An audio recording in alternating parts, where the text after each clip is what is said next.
Serigne Saliou ci yow lay ñëw justement revenir un peu sur cette question par rapport ak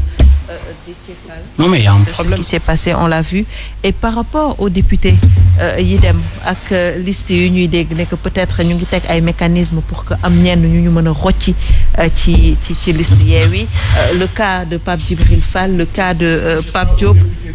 le cas de Aar Sénégal ñooñu tamit il faudrait qu'on s'intéresse sur le cas parce que 3 lañ yoo xamante ne quand même ils peuvent peser lourd à l'Assemblée nationale. waaw man d'ailleurs sax je commencerai par Pape Djibi parce que comme je l'ai dit hier Pape Djibi moom c'est mon neveu c'est mon fils. Pour plusieurs raisons. Oui parce que man ak yaayam dañu bokkoon classe. et son grand frère ñi ma yar ci la bokk. donc kooku légitimement mën naa wax si moom. voilà et tel que je connais Pape Djibi je n'ose pas croire que c'est quelqu'un de corruptible quelqu'un boo xamante ni mën nañ ko dugal ci loo xam ne intérêt na wu ci. C'est important de le dire. Voilà je le connais bien et je crois que aussi sénégalais yi xam nañ ko bu baax a baax. oui mais loolu aussi c'est de la des informations tout simplement mais boo xamee nit ki am na loo xam ne ni buñ ko koy waxal aussi c'est parce que simplement c'est des gens mal intentionnés mais man tel que je le connais du kooku moom la ñuy dugal ci loo xamante ni suba ci ay combine. Et il a des ambitions je pense que du yàq ses ambitions par rapport à. surtout que pour un coup d'essai ça a été un coup de maître parce que moom moo ñëw en 3e position après les 2 grandes coalitions yi. il devance Aar et loolu aussi je crois que c'est quelque chose à souligner. Thierno Alassane Sall moom il a déjà donné sa position. Il a répondu à cette question. Il a été très clair d'ailleurs. Pape Diop on l'a pas entendu mais quelqu'un de son parti a déjà parlé. Aliou Sow a parlé. Aliou Sow nag waxam moom boo ko déggee aussi nu nekk mën nga ko ni jëlee mais je crois que li ci gën a am importance mooy ñoom seen wàllu bopp dañu war a xam ba ñuy dem élection lan moo tax ñu dem élection. est-ce que dañu demoon élection tout simplement pour appuyer après le parti présidentiel est-ce que ñoom dañu demoon élection parce qu'ils avaient un projet parlementaire qui s'oppose à celui du président en tout cas du parti au pouvoir. loolu aussi je crois laa ñu am jàngat parce que bon les gens brandissent famille libérale et cetera mais cette famille libérale là en réalité. mën naa de la grande famille libérale. man je dis que ça n'existe même pas parce que xam nga man li ma jàpp moo di Macky Sall ci wàllu boppam moom parti waxul ne parti libéral la dans les statuts de son parti ce qui est clair mooy l'APR n'est arrimé à aucune idéologie loolu moo nekk ci article 3 donc man jàpp ma loolu te ñi ko wëri nag ñëpp gisuma ci benn libéral les Mamour Saleh les Mimi Touré ñooñu ces hommes de confiance ñooñu ñëpp c'est des trotskistes Macky aussi il a un passé maoïste donc ces histoires d'idéologie donc en tout cas genre parti woog la rek nit ñi bu ñu bëggee à un certain moment procéder à des combinaisons li ñuy def mooy on brandit la famille libérale la famille libérale mais la famille libérale ci lan loolu ni ñu koy théoriser boobu ba léegi mais en réalité ñi koy wax sax gëmuñu ko voilà donc je crois que tey li gën a am solo mooy lan man dama jàpp ne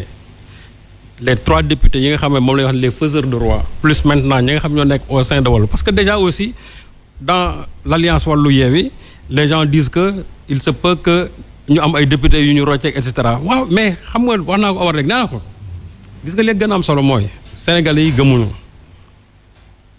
ñi nga xamante ne ñooy def loolu je crois que demain ils vont prétendre encore à être députés je crois boo demee nekk député bu subaa di nga am leneen looy laajaat mais li ci wóor mooy peuple bi ci boppam ñoom gëmuñu nelawuñu parce que ñiy def acte yooyu yëpp chaque fois bu échéance ñooy ñu régler ko ak ñoom la preuve tous ces gens là qui ont transhumé ñi nga xam ne ñëpp Macky da leen dëjët ci ba pare on les a montrés comme des trophées de guerre au palais et c'est ça qui est grave et je crois que yow Omar Faye li nga wax léegi loolu donc ci waroon intégré c'est-à-dire dafa am benn effet repoussoir boo xamante ni loolu moom la def parce que quand le président Macky Sall buy jëlee ay maires de l'opposition yóbbu leen palais wan c'est-à-dire di leen brandir comme des trophées de guerre loolu ça a heurté beaucoup de Sénégalais et ça a fait un effet repoussoir. sanction topp na ci Bamba Fall quand il a rallié le camp présidentiel lu mu njëkk a wax mooy président dama lay delloo Dakar. Aujourd'hui l'histoire a montré que même Médina boobu ña doon tey bu fa demaatoon élection mairie da koy ñàkk donc ça signifie quoi? Ça signifie que aujourd'hui le peuple est assez aguerri pour régler boppam ñi nga xamante ne ils sont en tout cas dans la trahison politique. léegi nag les gens seront à l'Assemblée nationale man li ma jàppoon mooy tey nee na leen arithmétiquement on est dans la cohabitation. Je ne parle pas de formation d'un gouvernement de l'opposition et cetera moi je ne parle pas de ça parce que loolu après dañuy dugg ci système politique bu Sénégal et cetera man loolu sax man ce qui m'intéresse mooy tey que au niveau de l'Assemblée nationale que l'Assemblée soit contrôlée par ñi nga xamante ne tey ce sont les gens de l'opposition te que élection yi loolu la génne. su fekkee ne élection yi dafa génne woon ne Benno parce que Benno aussi certainement et loolu sax mooy seen logique ils iront à la recherche vraiment de ce fameux député pour se sauver bien sûr voilà moo tax nag tey ñoom aussi je crois ils doivent avoir le triomphe modeste parce que li ma doon wax léegi en signalant leen tous les mots ont leur sens Mimi Touré c'est vrai liggéey na ba bëgg a dee. D'accord. Mais ce sont les Sénégalais ci boppam ñoom ñoo ko sanctionné donc bu ngay taxaw ne tey on a donné une majorité confortable au président alors que on est à la recherche de ce fameux député loolu aussi je crois que aussi ça pose problème xam nga aussi nax sa bopp baaxul il est vrai que reyante na bay bëgg a dee mais l'objectif n'a pas été atteint et je crois que tey le discours de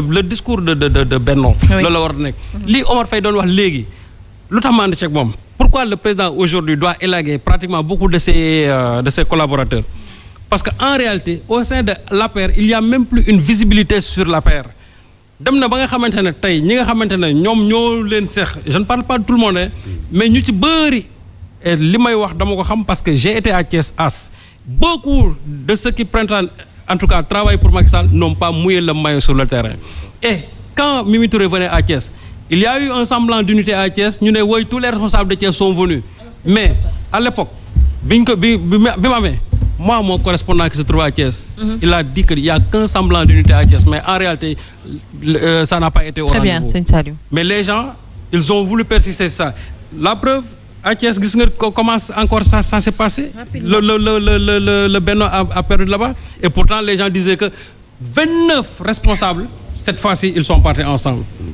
et pourtant c'était un semblant d'unité donc léegi man pour une visibilité je dis que président bi ci boppam moom war na xoolaat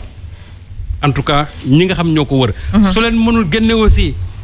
en tout cas il est temps que mu xool fan lay teg tànkam par rapport à ses alliés parce que aussi nag yenn alliés yu ci bëri c'est des alliés de non rek alliés yu ci bëri ay ndombo tànk rek la ñuy wut parce que non politiquement amul luñu ko njariñ alliés yu ci bëri fii tey je vous assure là ñu ci bëri ay ndombo tànk rek lañu bëgg mais politiquement quand il s'agit d'aller sur le terrain quand il s'agit d'aller sur le en tout cas de mouiller le maillot comme ni ko wax ou bien de venir sur les plateaux ils refusent ces alliés là vous ne les voyez même pas loolu moom sama et ils ne défendent jamais aussi la politique du président donc su fekkee ne ñoom à travers les plateaux duñu défendre la politique de leur leader duñu dem sur le terrain défendre aussi la politique de leur leader finalement quelle est l'utilité de ces gens-là qui gravitent autour du président de la République? Ils te diront du ma bokk ak plateau Omar Faye wala Sëñ Saliou alors qu'ils savent pas que ils sont pas là ni pour Omar Faye ni pour Sëñ Saliou mais pour le peuple sénégalais. Non mais ñun suñu jëm amul solo. Très bien alors maître dañ lay bàyyi nga tàggatoo malheureusement li ñu joxoon ci temps jeex na tàkk dépassé nañ ko bu baax a baax donc bàyyi la rek nga tàggatoo ak téléspectateurs